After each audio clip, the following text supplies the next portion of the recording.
Uttarkashi tunnel हादसे में आखिरकार वो खबर आ गई जिसका इंतजार पूरे देश को पिछले 17 दिनों से था। उत्तरकाशी के सिलकरिया सुरंग में फंसे सभी 41 जो मजदूर थे, उनको एक एक करके मंगलवार यानी कि 28 नवंबर को पूरी हिफाजत के साथ में बाहर निकाल लिया गया है। सुरंग में हॉरिजेंटल ड्रिलिंग ने एक बड़ी सफलता मिली, पहले मशीनों की मदद से और उसके बाद में फिर मैन्युअली 57 मीटर की जो खुदाई करी और इस रेस्क्यू मिशन को अंजाम दिया गया। 17 दिनों तक चला ये रेस्क्यू मिशन किसी भी तरह से आसान नहीं था।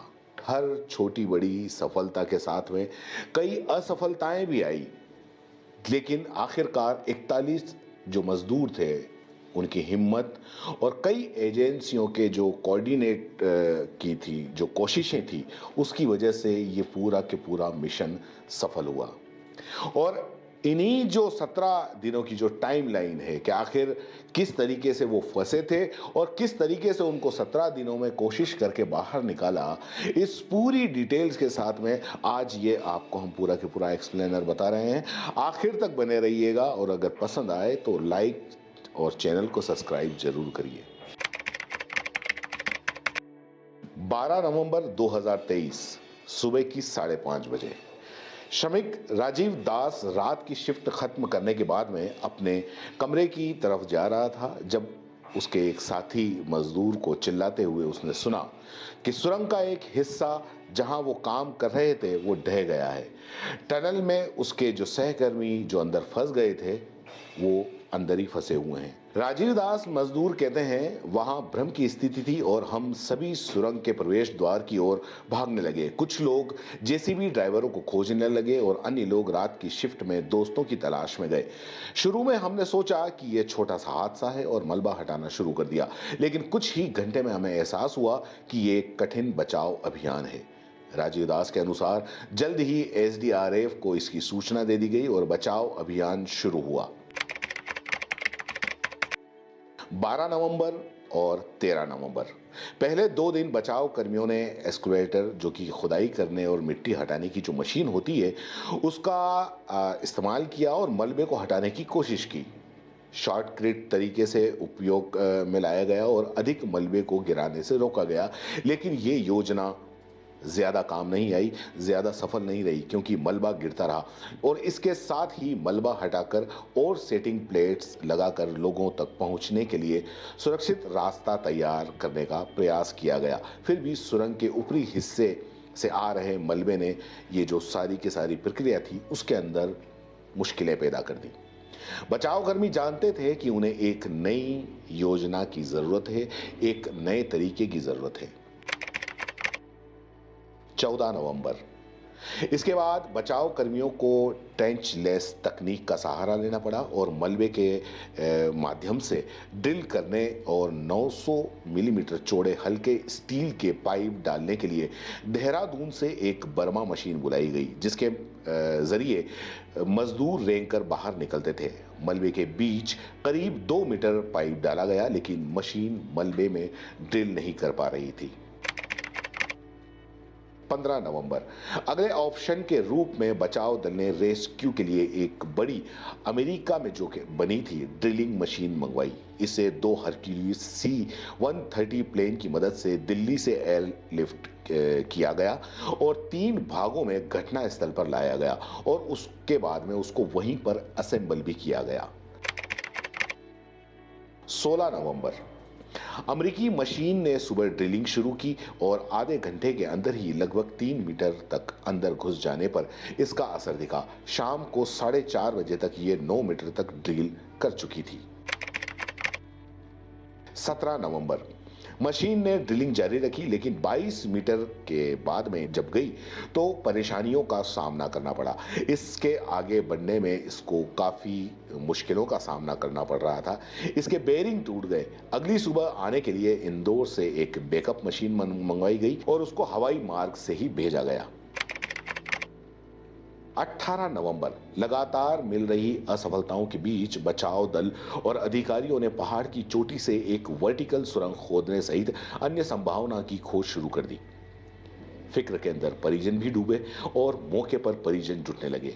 शीर्ष के जो सरकारी एजेंसी के कई बड़े अधिकारी आगे के जो कई तरीके हैं, विकल्प हैं, उनको तलाशने मौके पर पहुंचे। 18 नवंबर को चिंता में डूबे परिजन भी मौके पर जुटने लगे।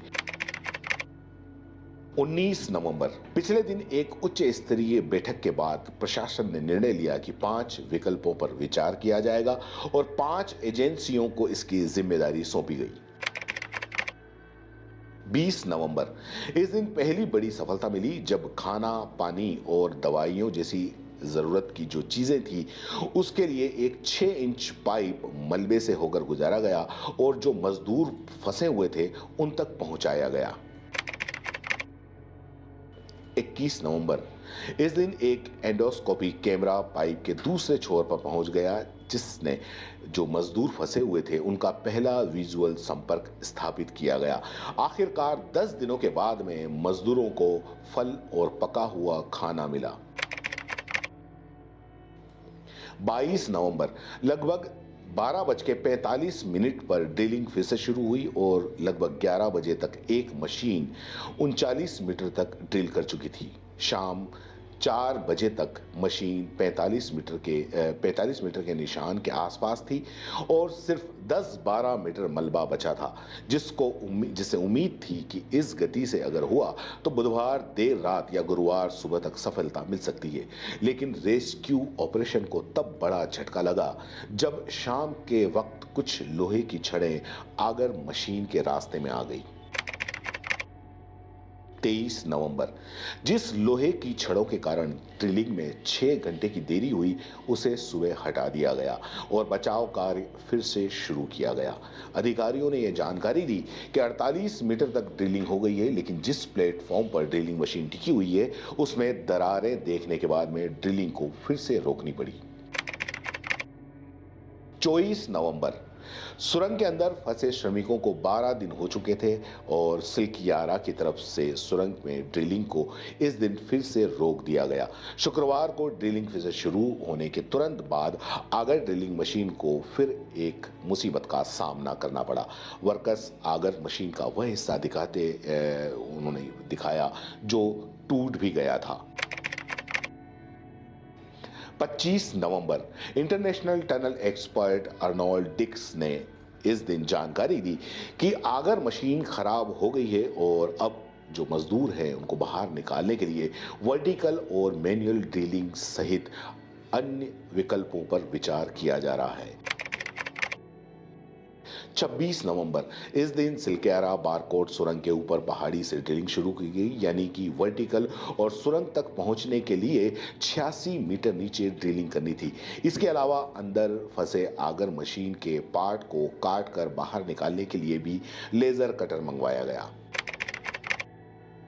27 नवंबर सुरंग में फंसे आगर मशीन के टुकड़े अब काट काट कर सफलता से बाहर निकाल लिए गए। 27 नवंबर की सुबह इस काम को पूरा कर लिया गया था और इसके साथ ही मैन्युअल ड्रिलिंग शुरू हो गई। दूसरी तरफ वर्टिकल ड्रिलिंग का काम भी जारी था। 28 नवंबर और ये 28 नवंबर वो दिन था जब 41 श्रमिकों को 7 दिन से जारी इंतजार खत्म होने का दिन था और जो सफलता कामयाबी हॉरिजेंटल ड्रिलिंग मशीन के रास्ते से मिली।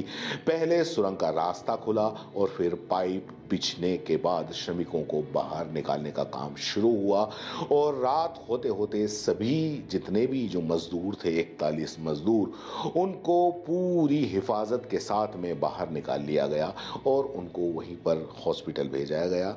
अभी उन सब की हालत अच्छी बताई जा रही है। उनका लगातार जो हेल्थ परीक्षण किया जा रहा है।